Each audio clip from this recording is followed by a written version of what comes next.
Hello, I'm Zash, and welcome to episode 9 of my Katawa Shoujo Let's Read.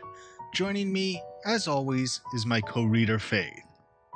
Last episode, we saw Lily's preparations for the festival, and how they paid off. Now, she has been working hard at her stall, but that kind of means she has been neglecting Hanako. And she wants Hisao to go check in on her. So, let's see how Hanako spends her festival. Please enjoy. I leave Lily in the stall and head out in search of Hanako. In a way, I feel bad for leaving her with the crowds, but even though she was clearly under pressure, I can't help but think she's enjoying herself. The halls are packed with swaying crowds meandering through the festival. If there's one thing I know about Hanako, it's that she's not going to be anywhere near this. And with the students showing their friends and family their dorms, I doubt she'll be there either. Following blind intuition, I move against the grain of the crowd. Thankfully, this crowd seems to be slightly less festive than your usual festival crowd. I assume this is out of consideration for the student body. As I force my way through the masses, it doesn't take too long for them to thin down into nothingness. This is not surprising, since I'm standing before the library. Even the most eager of students don't bother to show anyone this section of the school. As I enter the library, the noise of the festival fades into a dull background noise, and soon I am in the reading area at the rear of the room. Behind one of the partitioned desks, I see the top of a head with straight dark hair catching my eye. Hey Hanako, I had a feeling I'd find you here. The head jumps a little in shock before slowly peering over the partition. Hisao? Hey, Lily's pretty busy, so she sent me to find you. Oh. Do you want to sit down? Actually, I'm feeling a little hungry. Would you like to get something to eat from one of the stalls? I brought some food, so... I shouldn't be surprised, but it was worth a try. Expecting her to go outside today was a long shot. How about we eat it in the tea room? I passed by it on the way here, and no one was around. We can make some food there, and it'll be a little more comfortable. What do you say? Sure. Let's go. Hanako closes her book and puts it away with deliberate, practiced movements. Good to go? Yeah. We walk side by side from the library to the tea room. As expected, there is barely a soul around. If it weren't for the murmurs through the walls, you couldn't tell that there was a huge festival going on outside. Hanako carries her bag in both hands and focuses on just the floor ahead of her. Every now and again, she seems to break her pace a little and steps in slightly shorter paces. The first time it happened, I gave it no mind, but I soon noticed that she does it at a regular basis. Are you all right? She stops dead in her tracks. What? I don't know. It looked like you were tripping or something. A pink blush rises into her cheeks as her gaze returns to the floor. It's nothing. You know, when you say nothing like that, people are inspired to ask further questions. For a second, I don't think she's going to answer. Prepared to leave it be, I almost set off walking again when... It's a game. Game? Do you see the floor here? What a bizarre question. The floor looks just like any other floor, covered in those tiles made up from squares of linoleum. Nothing noteworthy. Well, yes. What about it? Sometimes, when there's no one around, I only step on the darker ones.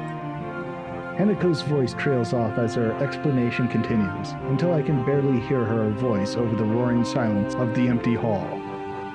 Darker ones? Shuffling her feet, Hanako points to the toe of her shoe at the tile that is barely a shade darker than the others. Like these ones. Oh, right. So these ones are no good? I point out a nearby tile. Yeah. Something like that. Oh, I see. Do you play this game a lot? Hanako shakes her head. Just when the halls are empty? She nods. Well then, no point in stopping. I'm beginning to get really hungry. She nods again, this time with a little more enthusiasm. Well then, let's go. We set off down the hall, and this time I notice that Hanako is paying a little less attention to the floor. I wonder, just how lonely does someone have to be to come up with a game like that? But before I realize what I'm doing, I find myself trying to aim each step so it lands on the correct tiles. The noise of the festival is slightly louder inside the tea room, but the breeze coming through the open window makes it worth it. Without thinking, I walk onto the windowsill and inhale deeply. I sometimes forget how clean the air is here compared to back home. Would you like some tea? That would be great, thanks. It occurs to me that this is the first time I've been alone with Hanako without her trying to be somewhere else. Turning from the window, I watch as she makes a simple pot of tea and arranges some sandwiches onto a plate. I've seen her do this before a number of times, but this time she seems slightly different. It's like she's calm. Eventually, she places the small tray onto the table and pours 2 cups of tea. The fresh scent of brewed tea mingles with the breeze, and for a second I feel like I'm the only one in the world. I think I know why you like this room now. I don't know what you mean. Well, there are quite a few people out there, but in here, it's like another world. You can pretend that there's no one around for miles. You're right.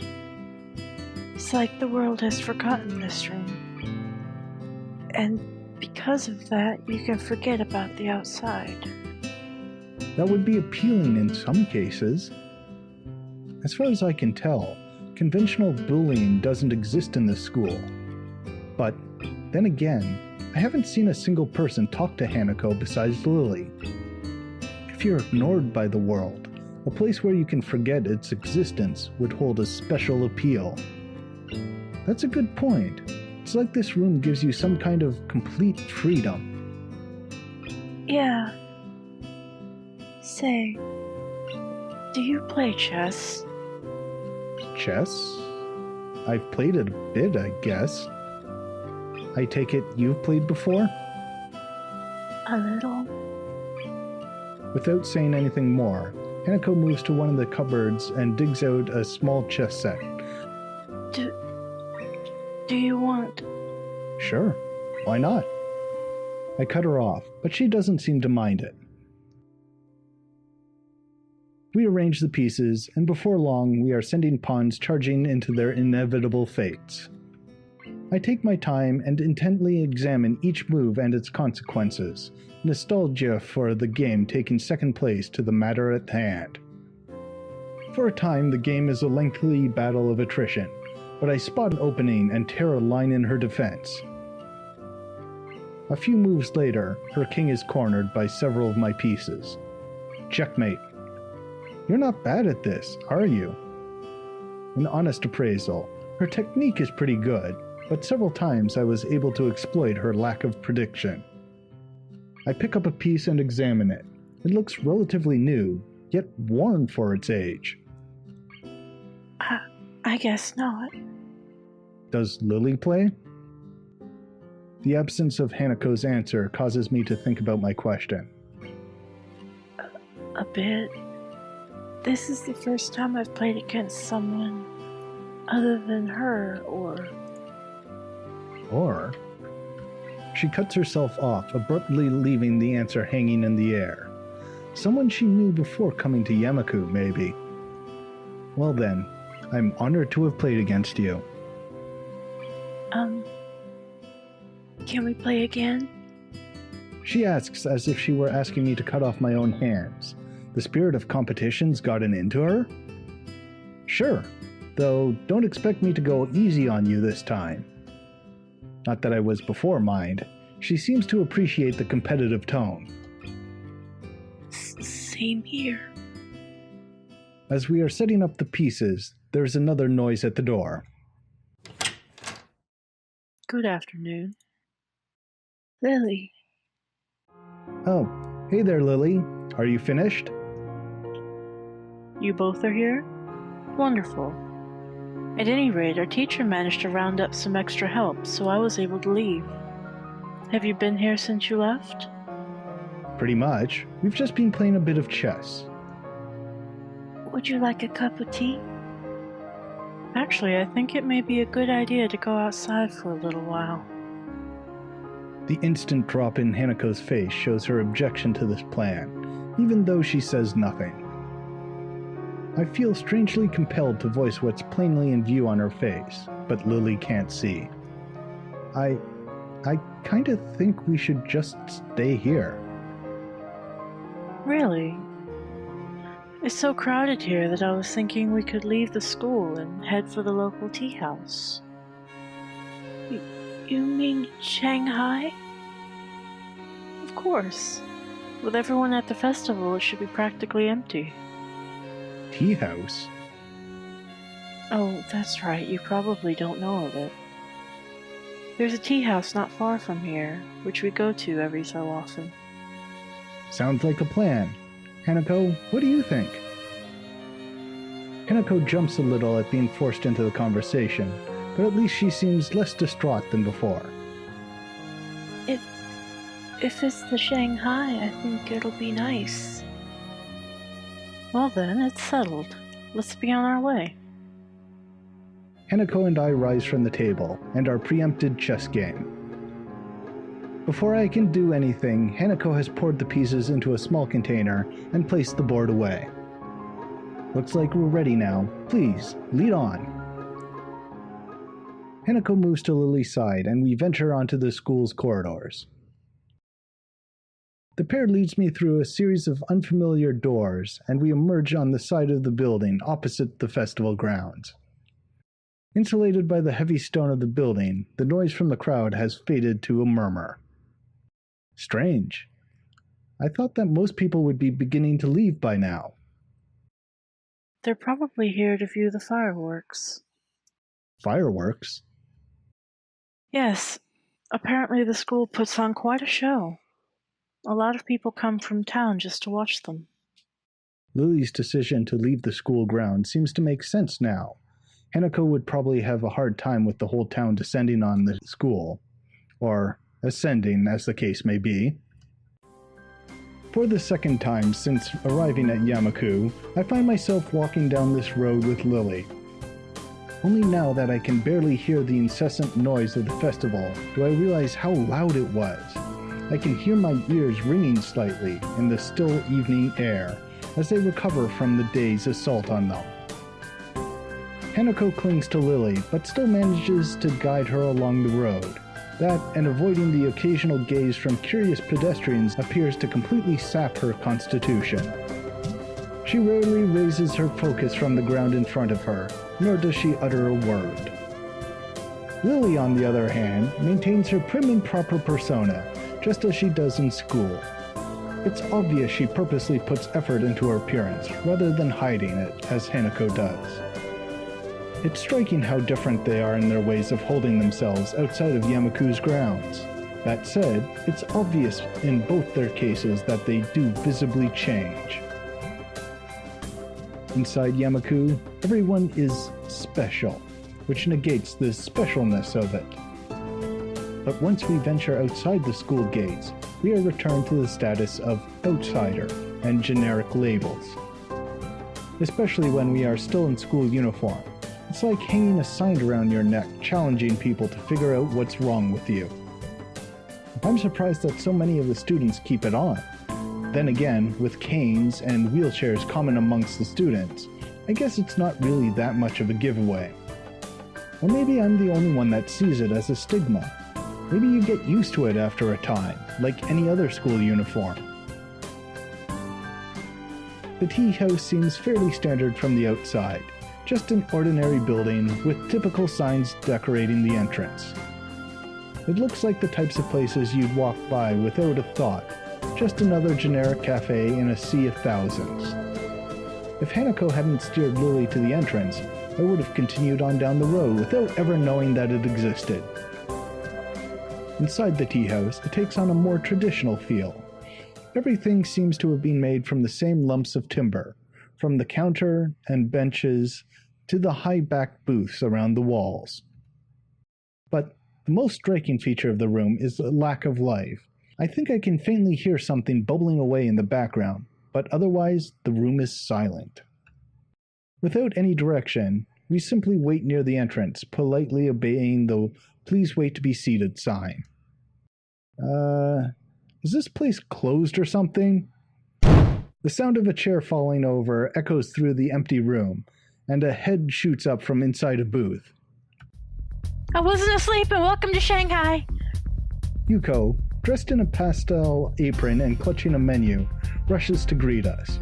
Her misaligned glasses and ruffled hair cast suspicion on her previous statement. But whether she was asleep or not isn't the first question that leaps to my mind. You work here now? What happened to the library? What? Lily? Hisao? Oh, welcome to Shanghai. Yuko, still waking up, jerks into a violent bow, dislodging her glasses in the process. My glasses. As I pick up her spectacles off the floor, Lily offers an explanation. Yuko works here part-time as well as at the library.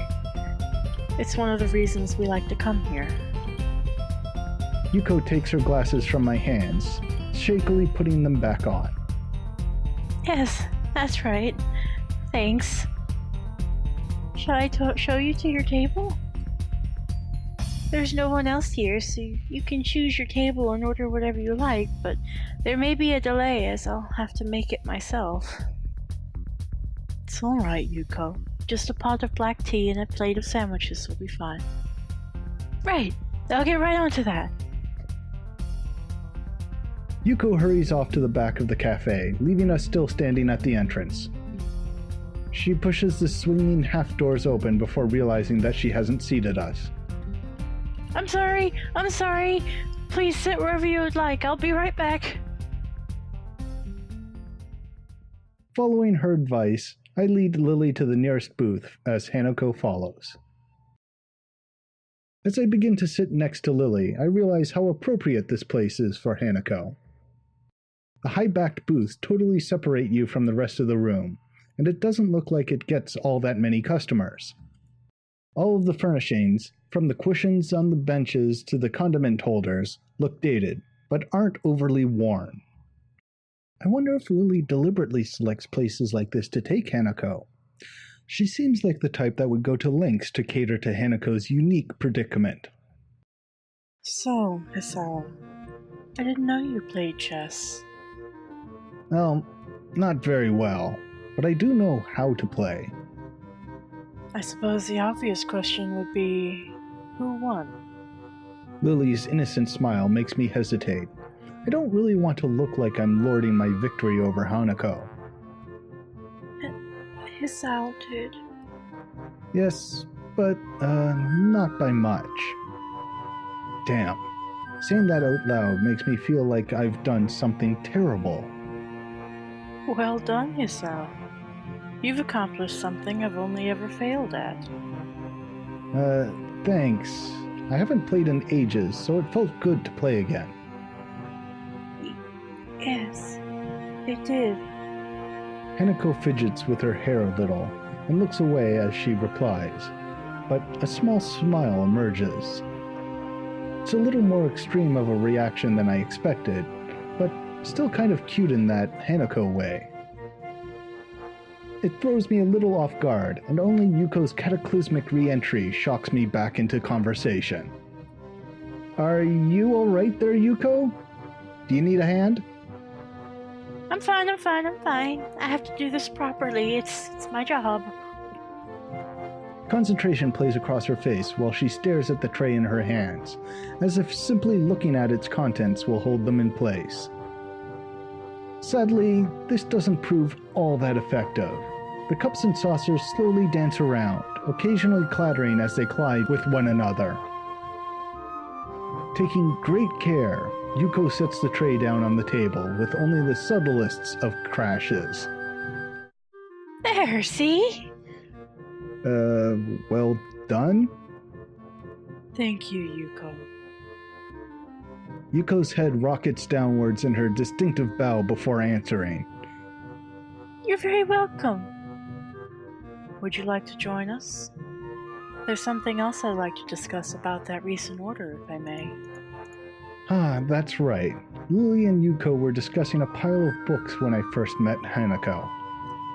Something about Lily helping with the Braille.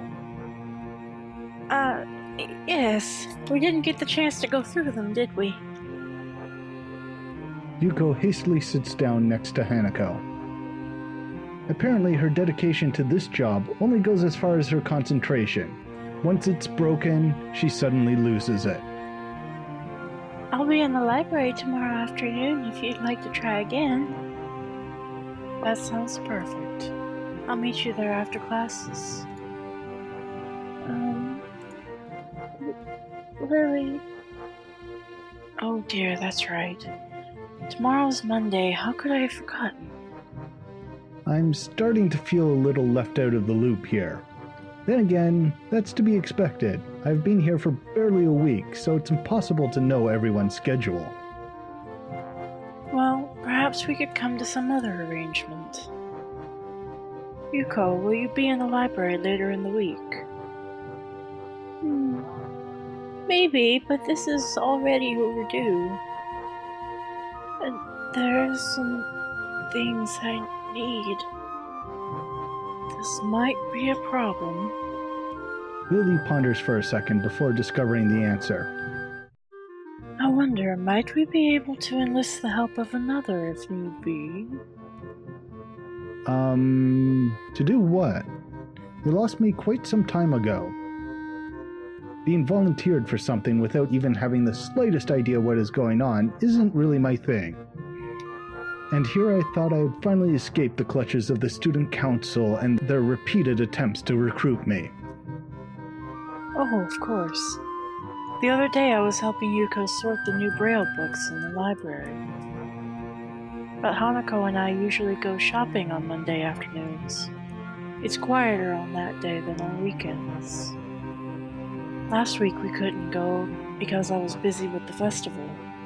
I managed to slip away later in the week, but Hanako couldn't make it. Well, since I can't read Braille, I'm assuming you'd like me to go shopping with Hanako. Correct.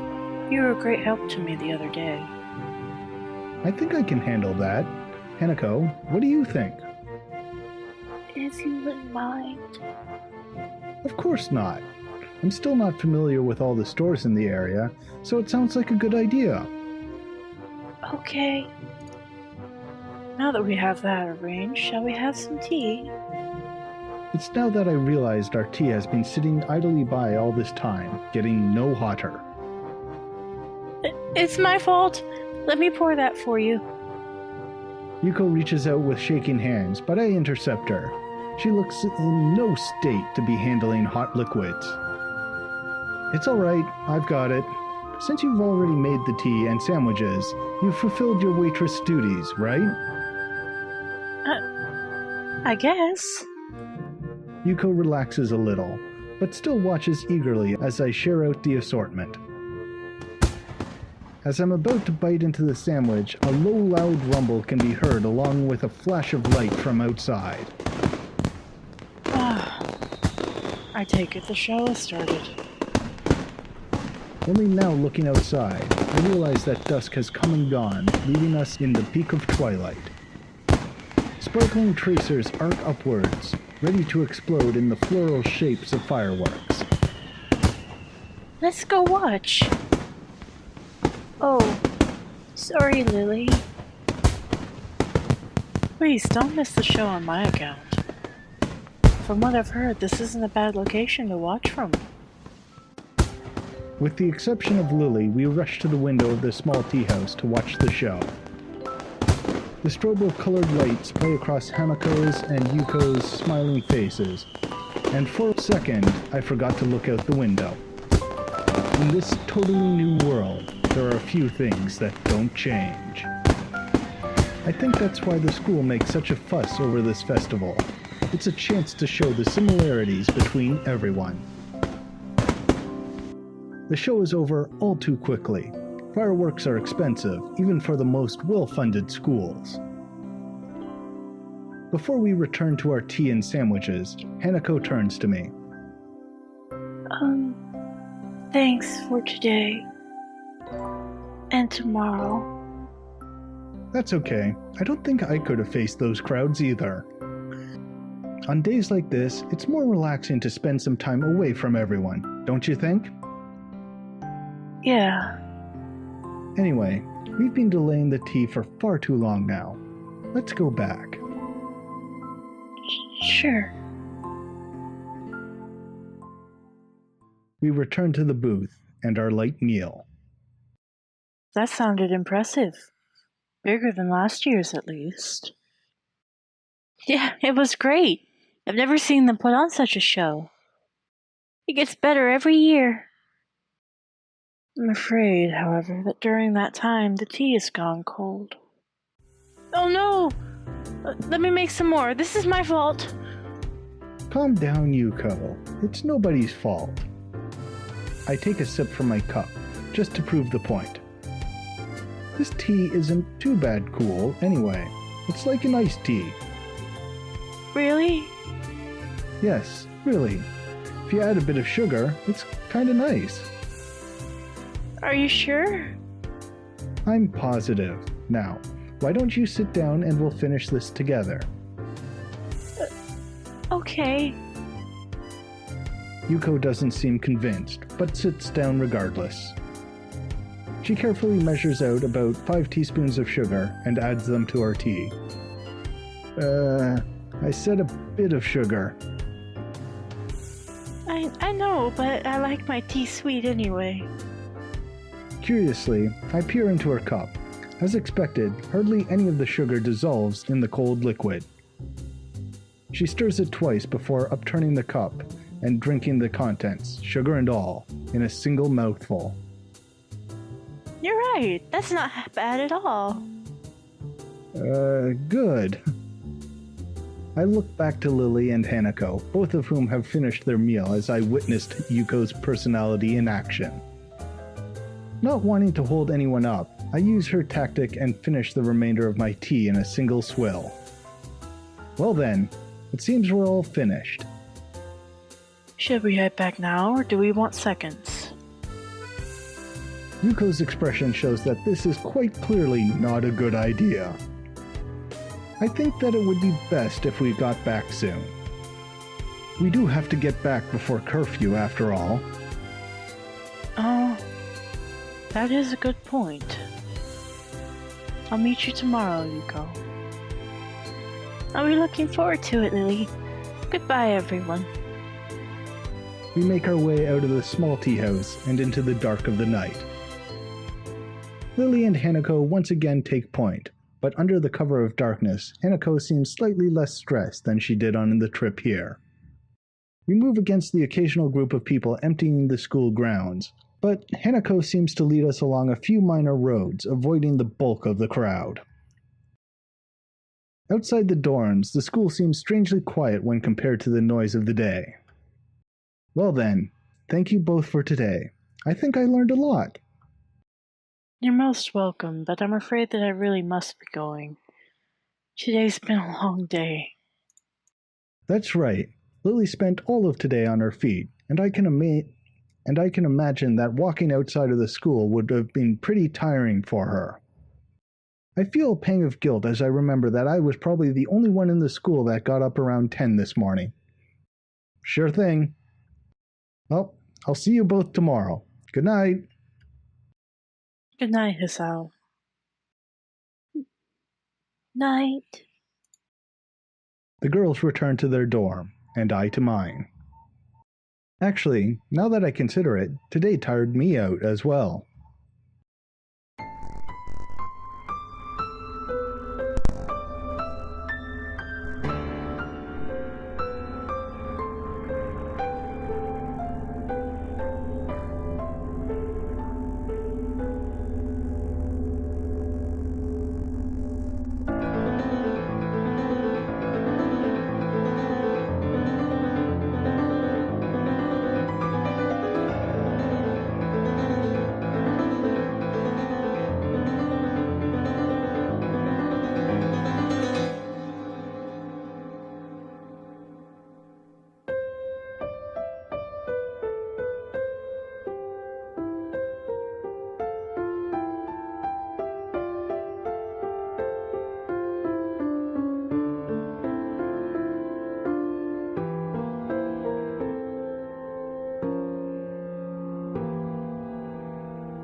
Act 2. Hide and Seek. My alarm blares into my ears, only to be swiftly silenced by my fist. My body switches into auto mode, carrying my subconscious self out of bed and into my uniform. As always, my bottle of pills sit on my desk patiently, waiting for me to take them and pick out my daily dosage of medicine, 17 pills a day. Before I know it, I'm opening the door to Class 3-3, glad to see that I'm not the only one who seems to be a little hungover from the festival week. Every face in the classroom looks gaunt. With the festival now over, it's as if everyone's life's dreams have been achieved. With nothing left to live for, the students have relied on instincts alone to guide them to class. Or maybe I'm just reading too much into it. I slowly make my way to my seat, and it's only then that I realize why the room is so peaceful. The seats beside mine are blissfully empty. The world's loudest interpreter for the deaf has yet to arrive. Just as I'm about to sit down, the door flies open, revealing a resplendent Misha, drills bobbing from the dramatic entrance and arms stretched towards the sky. Yahoo! It's all over! It would appear that not everyone is affected by the post-festival depression. The rest of the class glare at her, obviously thinking the same thing I am. Misha, still frozen in the doorway with her arms still in the air, nervously looks around. It's obvious that she senses the foul mood, but can't work out exactly what to do.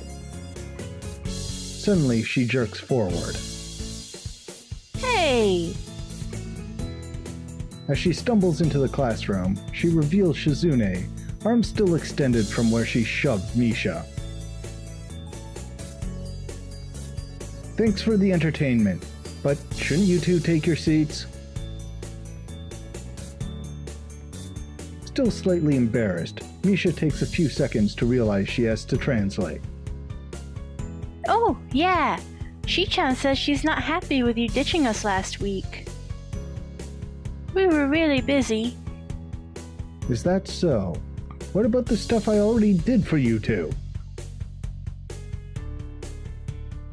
She says that only counts for council members.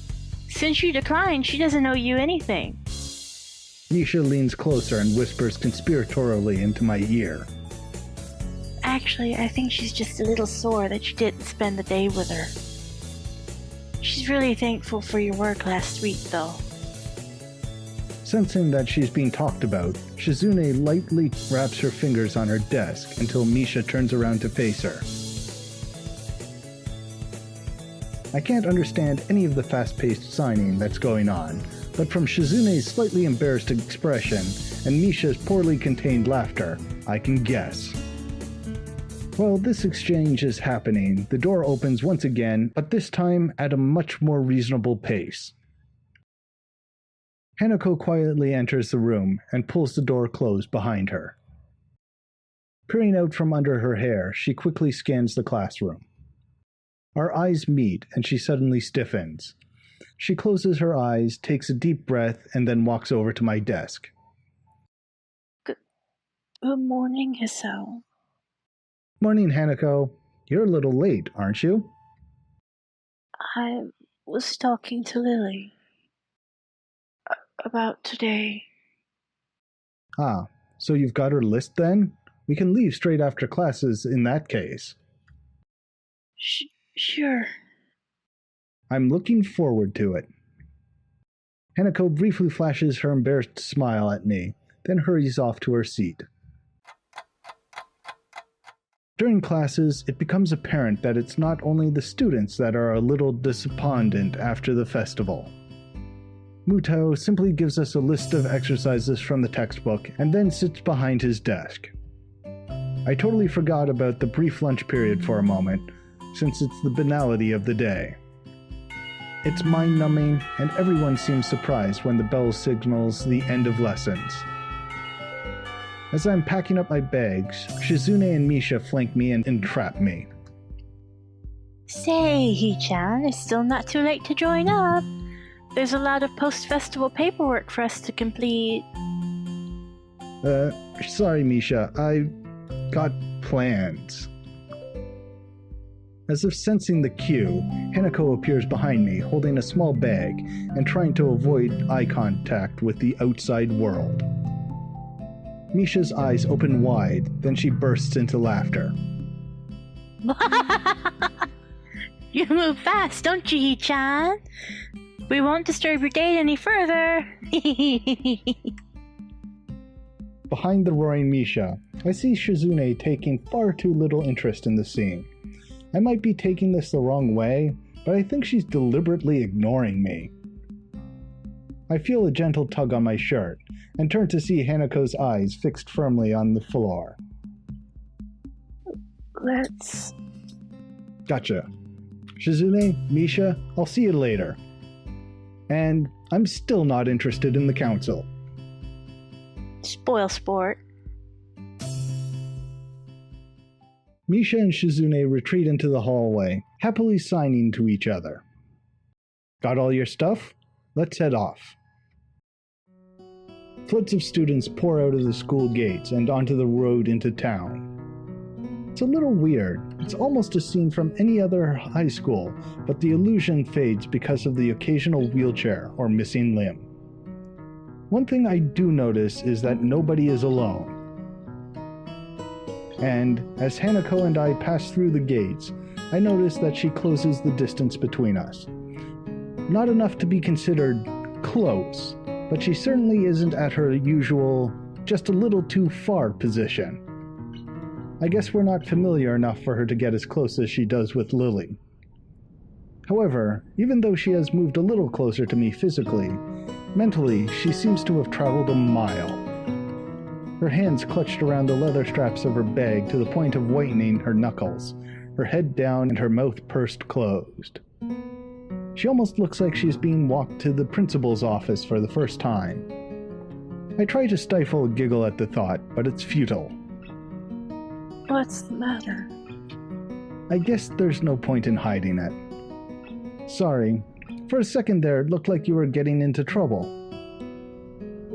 What do you mean? I think you need to relax a little. We're not going too far, and it's only students around, right? Right. It bothers me a little to see Hanako so worked up. And you do this every week, don't you? Yes, with Lily. Of course, with Lily. I wonder, has she ever left the school without her? It doesn't seem like much at first glance, but Hanako's dependence on Lily is absurdly heavy. If she can't even handle leaving the school without her, how would she have managed to survive if the two had never met? Would she have found someone else to latch onto? And what drew her to Lily? Was it her lack of eyesight? Or was Lily just kind enough to lend a hand? I wonder if anyone would have fit the bill. Well, I'm here. Besides, we're not going far. It'll be over before you know it. Hanako's knuckles slowly regain their color as she tries to hide a small smile. but the effort of that seems to prevent further conversation. We travel, side by side, down the winding road towards the town. The crowd of students thins as we continue along the sidewalk. Faster students rush ahead, and the less mobile ones fall behind, rarefying the crowd into nothingness. By the time we reach the convenience store, we are practically alone. Using me as a shield between herself and the attendant, Hanako moves through the narrow aisles, adding an assortment of items to her basket. Bread, milk, tea, thyme? What kind of convenience store sells herbs? Then again, nothing about this town seems normal, which may not be a bad thing in retrospect. Everything is so different and uncomfortable. Dwelling on such matters isn't really an option.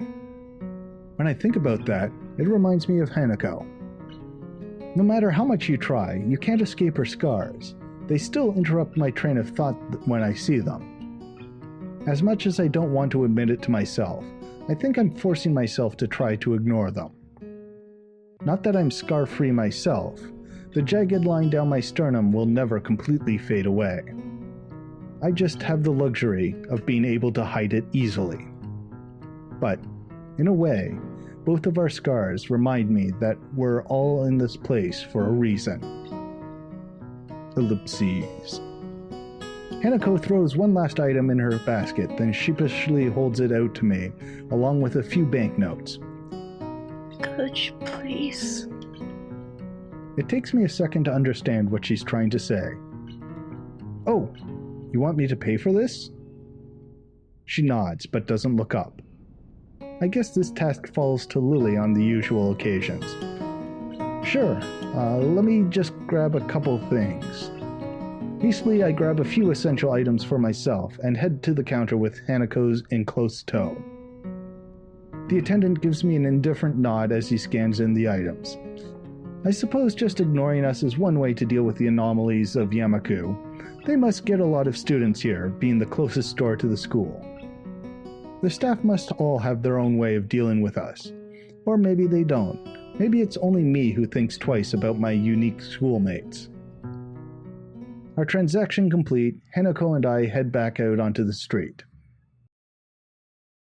The road is pretty much abandoned now. The students that were heading out have already left, and nobody has started returning just yet. And, with only the school ahead on the road, there doesn't seem to be much anyone else around. The emptiness certainly reflects on Hanako, her arms by her side, each carrying a bag, her head no longer bowed, and back to the upright position. It's almost as if she were enjoying this walk. So, why all these weird things? Mixed spice? Why would you need that in school? I sometimes like to make food. Well, yeah, so do I, but spices? That's a little more advanced, don't you think? Not really. Well, I think it's cool. You'll have to teach me one day. Sure. She doesn't seem all that sure, but pushing the point doesn't seem all that wise. At the very least, she seems a great deal happier than she did on the walk down here. That alone makes me a little happier. Outside the girls' dorm, Hanako and I sort out the grocery bags with our respective purchases. In comparison, my things look positively plain. I tell you, you're putting me to shame here. No, I'm not. I'm only joking. I have a stack of homework that I skipped last week, so I must leave now. Will you be alright getting to your room? Yeah. Sure? Okay then. I'll see you tomorrow. Bye. We part ways, and I return to my room. Piles of paper sit upon my desk, begging to be completed. With the entire ruckus of the last week, I've barely had any time to catch up. I tried to keep up with my studies while I was in the hospital, but some of this stuff I've never seen before, even back in my old school. Totally unprepared, I pop the top of a can of drink and get to work.